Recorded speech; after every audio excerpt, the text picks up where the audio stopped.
আসসালামু আলাইকুম সবাইকে। আশা করি অনেক বেশি ভালো আছো এবং পড়ালেখার মধ্যেই আছো। তো আমাদের এই আজকের এই ভিডিওটা মূলত এইচএসসি 26 ব্যাচের জন্য। তো তোমাদের কিন্তু হচ্ছে আমি যদি উদ্ভাসের কথা বলি তাহলে উদ্ভাসে কিন্তু নেক্সট এক্সাম হচ্ছে তোমাদের ফিজিক্স এবং এক তারপর হচ্ছে আমরা যদি তোমাদের বোর্ডের কথা বলি তাহলে কিন্তু ফিজিক্সের ক্ষেত্রে দেখবা যে তোমার হচ্ছে ফিজিক্সে একদিন করে বন্ধ আছে। ফার্স্ট প্যারের আগেও একদিন বন্ধ, সেকেন্ড প্যারের আগেও একদিন বন্ধ। তো এখন তুমি হচ্ছে এখন কিভাবে ফিজিক্স পড়বা যেন তোমার উদ্ভাসের পরীক্ষা ভালো হয় আবার বোর্ডের পরীক্ষাও ভালো হয়। তো আজকের ভিডিওতে আমরা মূলত সেটা জানবো। তো চলো শুরু করা যাক। তো ফিজিক্সের ক্ষেত্রে আমি মূলত যেটা করতাম, শুধু ফিজিক্স না যে কোনো সাবজেক্টের জন্য আমি হচ্ছে প্রথমে মূল বইটা রিডিং করতাম। তো তোমার আসলে ফিজিক্স বইয়ে হয়তো তোমার কাছে মনে হতে পারে রিডিং পড়ার মতো কিছুই নাই, তবুও তুমি একবার হচ্ছে ধরো যে তুমি যে কোনো জায়গায় কোশ্চেন সলভ করার আগে বইটা পুরোটা একবার রিডিং পড়বা, ঠিক আছে?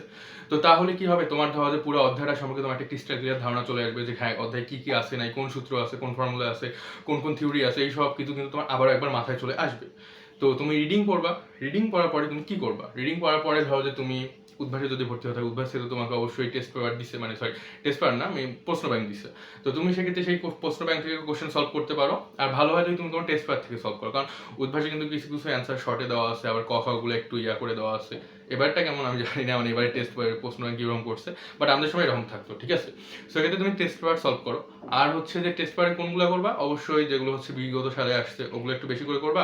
আর পাশাপাশি যেগুলো একটু মানে যে সকল কলেজে কোশ্চেন হার্ড করে, যেমন তুমি হয়তো ক্যাট কলেজের কোশ্চেন সলভ করতে পারো, তো এরকম কলেজের কোশ্চেনগুলো একটু সলভ করো, ঠিক আছে? প্রত্যেকটা চ্যাপ্টারের জন্য তুমি হচ্ছে প্রথমে রিডিং পড়ো, তারপর টেস্ট পেপার সলভ করো।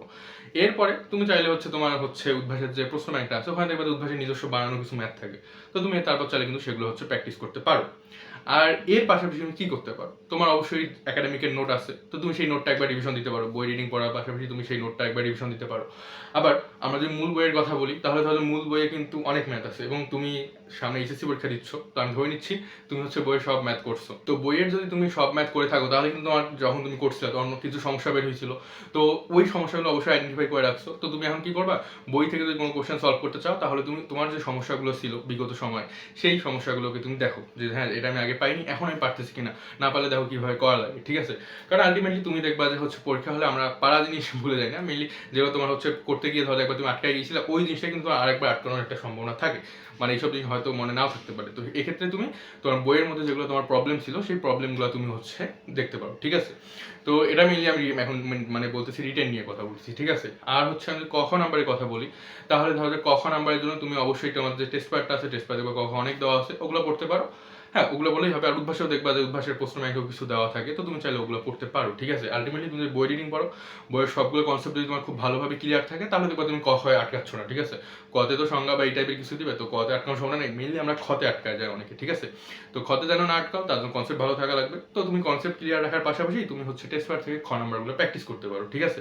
তাহলে দেখবা যে তোমার পরীক্ষায় আর খ নাম্বার নিয়ে কোনো সমস্যা হচ্ছে না। তো তুমি হচ্ছে বই রিডিং পড়বা, নিজের নোট দেখবা, মূল বইয়ের কোশ্চেন সলভ করবা, টেস্ট পেপার করবা, এরপর হচ্ছে উদ্ভাসের প্রশ্ন ব্যাংকে দিলে ওদের বানায় দেওয়া ম্যাথ আছে সেগুলো সলভ করবা, ঠিক আছে? তো মোটামুটি তুমি যদি এগুলো সলভ করো তাহলে মনে হয় না তোমার প্রিপারেশনে আর কোনো ঘাটতি থাকবে। এখন তুমি যদি চাও এর পাশাপাশি অ্যাডভান্স কিছু করতে যাবে, এখন কিন্তু পরীক্ষার আগে কিন্তু অ্যাডভান্স কোনো কিছু করার কিন্তু ওইভাবে টাইম পাবা না, বাট যদি তুমি করতে চাও তাহলে তোমার হচ্ছে যে মাস্টার কোশ্চেন ব্যাংক যেটা ইঞ্জিনিয়ারিং মাস্টার কোশ্চেন ব্যাংক, আমি জানি না উদ্ভাস থেকে বা দিছে কিনা এখনো, তো যদি ওটা দিয়ে থাকে যারা ইঞ্জিনিয়ারিং কোর্সে ভর্তি হচ্ছে তাদের কাছে ওটা অবশ্যই আছে। তো তুমি চাইলে ওখান থেকে ধরো যে যেগুলো কোশ্চেন একটু ধরো যে ইজি টাইপের আছে, মানে ধরো যে একদম বেশি কঠিন না, সহজ টাইপের, সেই ম্যাথটা তুমি একটু দেখতে পারো। তবে এটা তুমি না দেখ মানে না দেখাই ভালো এই সময়, ঠিক আছে? তো তোমার যদি এগুলো পড়ার পর সময় বেঁচে থাকে, তুমি চাইলে যদি আরো সলভ করতে চাচ্ছ তাহলে কিন্তু তুমি ওগুলো কিন্তু দেখতে পারো, ঠিক আছে? ওগুলো রিকমেন্ডেড থাকবে। আর হচ্ছে যে এখন যদি আমি এমসিকিউ নিয়ে কথা বলি তাহলে এমসিকিউর ক্ষেত্রে তুমি হচ্ছে যে বইয়ে করো, তুমি প্রাইমারি স্যারের বই করো বা ইসাক স্যারের বই করো, তুমি বইয়ের শেষে দেখবা কিন্তু অনেক এমসিকিউ দেওয়া আছে, প্রত্যেকটা চ্যাপ্টারের শেষে এমসিকিউ দেওয়া আছে। তো তুমি চাইলে ওই এমসিকিউ সলভ করতে পারো, আর এর পাশাপাশি তুমি টেস্ট পেপার থেকে এমসিকিউ সলভ করবা এবং উদ্ভাসের যে কোশ্চেন ব্যাংক আছে সেখান থেকে তো অবশ্যই এমসিকিউ সলভ করবে, কারণ হয় সবগুলো বোর্ডেগুলো খুব সুন্দরভাবে সাজায় দেওয়া আছে। তো তুমি হচ্ছে এভাবে হচ্ছে তোমার এমসিকিউ সলভ করবা। তো মোটামুটি এটাই। এখন কথা হচ্ছে তুমি একদিনে কিভাবে এত কিছু করবা, তাই না? তো এটা আসলে অবশ্যই একদিনে তো পসিবল না, বাট তুমি এখন ধরো উদ্ভাসের পরীক্ষা বা এখন ধরো উদ্ভাসের নেক্সট পরীক্ষার জন্য তুমি ধরো পড়বা, ধরো যে তোমার যে চ্যাপ্টারগুলো সমস্যা আছে, তুমি আমি যে প্রসিডিউরটা মানে যে ইয়াগুলো বললাম স্টেপগুলো, এগুলো তুমি ওই চ্যাপ্টার জন্য অ্যাপ্লাই করো। ধরো যে তোমার কথা নিউটনের বলবিদ্যায় সমস্যা আছে, তো তুমি কি করো, ওই অধ্যায়টা একটু রিডিং পড়ো, কি কি আছে না নিজের নোট দেখো, তারপর বই সলভ করো, তারপর টেস্ট পেপার করো, এরপরে উদ্ভাসের কোশ্চেন ব্যাংকে হচ্ছে মানে প্রশ্ন ব্যাংকে দেখো যে কী কী আসছে না, ঠিক আছে? তো এভাবে তুমি একটা করে অধ্যায় রিভিশন দাও। তো এই সময় এখন তুমি উদ্ভাসের পরীক্ষা আগে চাইলে হয়তো বা দেখা যাবে যে তুমি 10টা অধ্যায় বা সব অধ্যায় পড়ে যেতে পারতেছো না।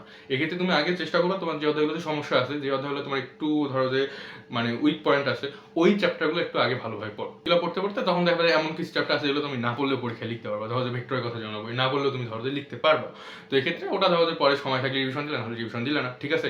এভাবে তুমি উদ্ভাসের পরীক্ষাটা দাও। আর বোর্ডের পরীক্ষার জন্য অবশ্যই তুমি ফিজিক্সের জন্য অ্যাটলিস্ট হচ্ছে যে ফার্স্ট পাস জন্য 5-10 দিন বা 4-5 দিন করে রাখো, ঠিক আছে? এই সময়টার মধ্যে আমি যে স্টেপগুলো বললাম এইভাবে তুমি হচ্ছে ফিজিক্সটা রিভিশন দেওয়ার চেষ্টা করো। কারণ আলটিমেটলি বোর্ডের পরীক্ষার আগে দেখবা তোমার ফিজিক্স পরীক্ষা আগে শুধু একদিন বন্ধ আছে, 2টা পরীক্ষা আগে, ফার্স্ট পাস আগে। এবং তুমি যদি ইঞ্জিনিয়ারিং পরীক্ষা মানে অ্যাডমিশন দিতে চাও, তাহলে বুয়েট চুয়েট কুয়েটের জন্য প্রিপারেশন নিতে চাও, তাহলে কিন্তু তোমার কিন্তু ফিজিক্সে একটা ভালো মার্ক ক্যারি করা লাগবে, ফিজিক্স কেমিস্ট্রি ম্যাথ, এটা তোমরা সবাই জানো, ঠিক আছে? সো এক্ষেত্রে ফিজিক্স পরীক্ষা আসলে ওইভাবে হেলাফেলা করার কিছু নাই। সো ফিজিক্স পরীক্ষার প্রিপারেশন খুব ভালোভাবে নেওয়া লাগবে। তো আমি মেইনলি যখন পরীক্ষার আগে এরকম টাইমে ছিলাম তখন আমি এভাবেই পড়ছিলাম, এবং আমি হচ্ছে পরীক্ষার আগেও চেষ্টা করছিলাম যে সব বই এইভাবে পড়া। ধরো যে আমি টেস্ট পেপার সব কোশ্চেন সলভ করতে পারি নাই, বাট তবুও ধরো যে অ্যাটলিস্ট প্রত্যেকটা চ্যাপ্টার থেকে 20টা করে কোশ্চেন সলভ করছিলাম। তো এভাবে মেইনলি আমি পড়ছিলাম, ঠিক আছে? আর আমার হচ্ছে বোর্ডের ফিজিক্স পরীক্ষার মার্ক যদি বলি, তাহলে আমার বোর্ডের ফিজিক্সে 197 মার্ক ছিল, ঠিক আছে? মানে ফার্স্ট সেকেন্ড মিলে 197 মার্ক ছিল। তো এক্ষেত্রে বুঝতেই পারতেছো যে এভাবে প্রিপারেশন নিয়ে এই মার্ক আসছে। তো তোমরা চাইলে এই নিয়মটা ফলো করতে পারো। আর হচ্ছে যে তোমাদের আর কারো কোনো কিছু যদি প্রশ্ন থাকে তাহলে কমেন্ট বক্সে জানিয়ে দিতে পারো। তো আমি সেগুলো রিপ্লাই দেওয়ার চেষ্টা করবো। আর নেক্সট কি ভিডিও চাও সেটাও তুমি চাইলে কমেন্ট বক্সে জানিয়ে দিতে পারো। আর আমি কখনো সাবস্ক্রাইব করতে বলিনি, কারণ ভিডিও ভালো লাগলে এমনি সবাই সাবস্ক্রাইব করবো। তো যাই হোক, এই ছিল আজকে ভিডিও। খুব শীঘ্রই দেখা হবে নতুন কোনো ভিডিওতে, নতুন কোনো টপিক নিয়ে। সেই মধ্যে সবাই ভালো থাকো, সুস্থ থাকো, আর পড়ালেখার মধ্যেই থাকো। আল্লাহ হাফেজ সবাইকে। আসসালামু আলাইকুম।